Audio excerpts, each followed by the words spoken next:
RCF. Raphaël Blanchard qui nous fait l'amitié d'être avec nous en studio. Bonjour. Bonjour Alexis. Merci d'être avec nous, vice-président du département de la Marne en charge des sports, adjoint au sport de la ville de Reims également. Raphaël Blanchard, ça y est, on est vraiment dans les derniers préparatifs là avant cette flamme olympique qui arrive dans le département de la Marne, mais qui arrive aussi à la ville de Reims. Oui, en effet, après des mois et des mois de préparation, nous y sommes. Nous sommes sur cette dernière semaine avant le passage de la flamme ce dimanche. Donc là, on est vraiment dans les tout derniers préparatifs. Normalement, il n'y a plus de mauvaises surprises. Il n'y a plus qu'à espérer le beau soleil qui est déjà parmi nous depuis quelques jours et qui puisse se prolonger ce week-end. Promis, on s'intéresse à la flamme en elle-même dans quelques instants avec vous, Raphaël Blanchard. Mais c'est plus de joie ou plus de fatigue, cet événement, pour vous, ce qui est dans les préparatifs?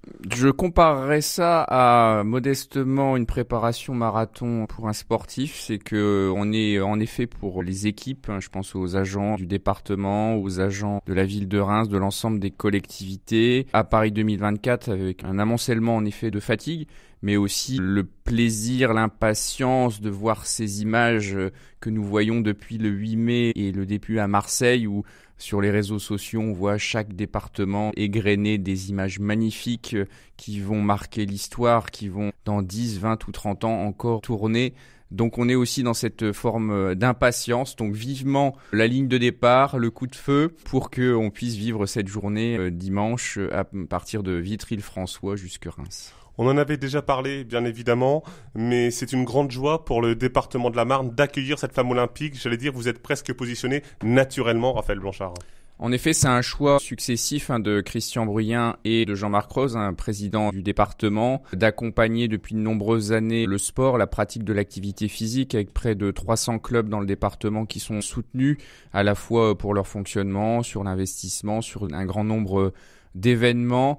On répond toujours présent, comme on a pu aussi accompagner le Tour de France avec des moments là aussi historiques. Donc c'était en effet tout naturel pour le département de répondre à cet appel du COJO Paris 2024 avec 56 autres départements français pour à la fois valoriser le sport dans la Marne, les sportifs marnais, les bénévoles de nos clubs qui font tourner le sport, notamment en lien avec la jeunesse, et puis de parler aussi du département avec son patrimoine, son histoire, ses paysages, et j'espère que les images ce week-end seront véritablement exceptionnelles, j'en ai aucun doute. Un choix, Raphaël Blanchard, mais aussi un budget, il faut quand même en parler, mine de rien, ça ne coûte pas rien d'accueillir cette flamme olympique. En effet, ça a coûté 180 000 € pour le département. Après, c'est toujours la réflexion qu'on doit avoir vis-à-vis de l'argent du contribuable. C'est le coût d'une opération par rapport à ce que cela rapporte. Et très clairement, on voit que dans les premiers départements reçus, il y a eu en moyenne 150 000 personnes le long du parcours. Encore une fois, ce sont des images qui valorisent le département. Je sais qu'il y a eu une étude qui est sortie notamment sur l'attractivité Airbnb de la ville de Reims où on était classé 5e. Donc c'est dire que accueillir la flamme, avoir les Jeux à proximité de Reims, accueillir des matchs de préparation, accueillir des délégations à Châlons, à Épernay, à Reims, ce sont des éléments marquants, ce sont des moyens d'être attractifs et donc les collectivités ont toute leur place en tant que financeurs et contributeurs de cette magnifique espérance collective. Raphaël Blanchard, avec vous, on se projette sur cette journée de dimanche, le dimanche 30 juin, toutes les festivités. Vous parliez il y a quelques instants de Airbnb. C'était la bonne nouvelle finalement avec ce partenaire des Jeux Olympiques puisqu'il y aura une star mondiale, le meilleur basketteur français de l'histoire certainement, qui sera présent à Reims ce dimanche. Oui, en effet, on a l'opportunité d'accueillir Tony Parker ce dimanche et ça va renforcer encore l'attractivité de l'étape. Je ne doute pas que nous aurons des TGV pleins ou quelques voitures qui viendront de régions parisiennes ou de régions limitrophes pour venir à Reims voir Tony Parker et éventuellement, parce que c'est la raison de sa venue, le gain de 2 places, me semble-t-il, pour la finale de basket. Je pense que là, pour le coup, on a une vraie attractivité parce qu'il y a des vrais espoirs. C'est plutôt sympa. Évidemment, on espère voir les Bleus en finale. Il y a de grandes chances également qu'on retrouve la team USA en finale, ce qui est toujours une équipe qui cartonne lors des compétitions olympiques. Raphaël Blanchard, vous êtes vice-président en charge des sports au département de la Marne, également adjoint au sport de la ville de Reims. Évidemment, si l'on se projette sur cette casquette que vous avez au sein du département, la flamme olympique, elle est dans le département toute la journée du dimanche et ce n'est pas qu'à Reims qui est le centre névralgique où il y aura le chaudron allumé, mais il y a vraiment cette flamme, elle commence en début de journée, un peu plus dans le sud marnais. Tout à fait, ce sont 7 étapes précisément dans le département de la Marne. Nous commencerons à Vitry-le-François à partir de 9h pour une petite heure avant de se prolonger à Giffaumont-Champaubert avec une formidable occasion de valoriser les Dragon Ladies sur le lac du Der. Ensuite, nous prolongerons à Châlons-en-Champagne avant d'aller à Sainte-Menou en Argonne pour prolonger enfin à Épernay, à Cézanne et à Reims. À chaque fois, dans chaque collectivité, il est bon de le préciser, les communes ont réalisé des animations, des villages associatifs, sportifs, culturels, en lien avec la jeunesse, des performances. Je pense à Sainte-Menou qui va réaliser une fresque toute la journée de street art. Je pense au village à Épernay qui sera sur l'avenue de Champagne avec des petits défis sportifs.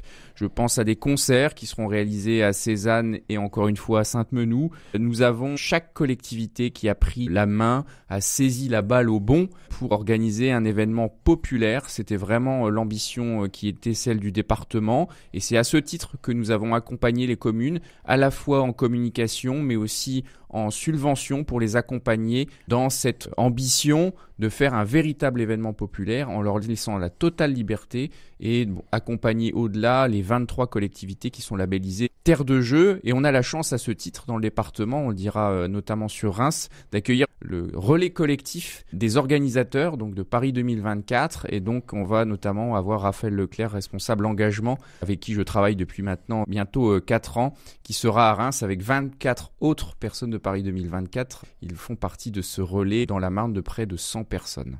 C'est vrai qu'avec vous, Raphaël Blanchard, on a l'impression que cette flamme olympique qui traverse le département de la Marne, c'est un travail qui s'effectue surtout ces derniers jours sur la préparation, etc. Mais vous venez de le rappeler en précisant le label Terre de Jeux, par exemple. Cette flamme olympique, son passage, l'accueil des athlètes pour les Jeux olympiques, etc. C'est quelque chose que le département et que les villes, les municipalités également ont mis en place il y a déjà plusieurs années. Oui, en effet, depuis à peu près 2019, les collectivités sont dans le cadre du label Terre de Jeux impliquées dans la candidature qui est celle de Paris 2024, la candidature de Paris de l'ensemble des territoires qui accueillent les épreuves olympiques et accueillent les délégations, avec notamment les centres de préparation aux Jeux qui sont près d'1 millier sur le territoire national, dont on en a 9 sur le territoire marnais.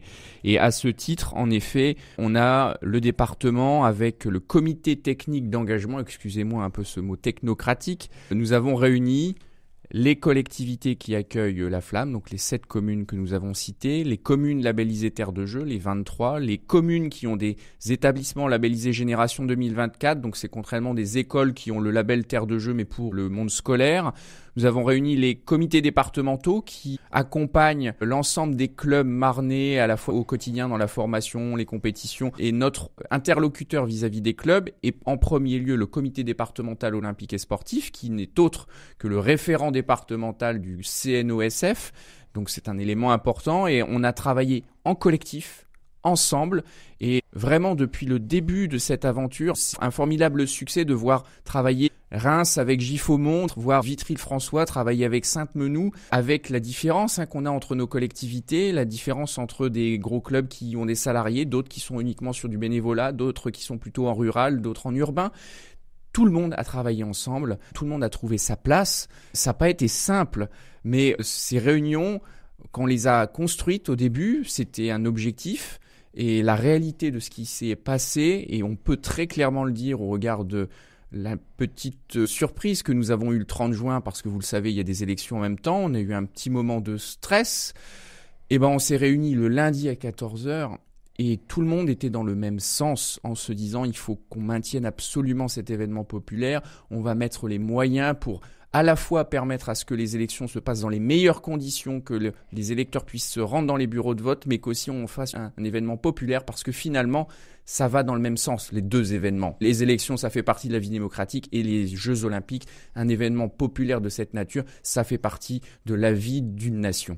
Raphaël Blanchard, dans les derniers instants qui nous restent, on va quand même faire un petit zoom, un petit focus particulier sur les festivités, notamment au sein de la ville de Reims. Ce dimanche, quel est le programme pour les Rémois? Les festivités commenceront au parc de Champagne, bien avant que la flamme elle-même ne parte du parc de Champagne d'ailleurs. Oui, tout à fait. Ça sera vraiment dans la continuité de mon propos précédent. La ville de Reims, avec Arnaud Robinet, a souhaité à ce que cette fête soit populaire Et donc, nous avons en premier lieu pensé à nos associations, nos 200 associations qui au quotidien font tourner la ville au travers d'animations, de l'apprentissage des différentes activités physiques et sportives. Et donc, on aura au Parc de Champagne cet ancien collège des athlètes, fort en histoire, et va être le lieu de l'animation sportive à partir de midi jusqu'à 17h30, avant de proposer aux familles. Il y aura encore ces ateliers sportifs avec près de 50 clubs au Parc de Champagne, de midi à 19h30, je le reprécise. Mais à partir de 17h30, il y aura la possibilité de suivre le parcours de la flamme qui sera dans Reims, c'est vrai, ça paraît surprenant, mais aussi pour penser aux familles. Parce que à l'autre bout du parcours, nous aurons Porte Mars, le site de célébration, qui est le site officiel de Paris 2024, avec des stands avec les différents partenaires. Vous en avez cité un tout à l'heure. Il y aura la ville et le département qui ont fait stand commun, vous voyez.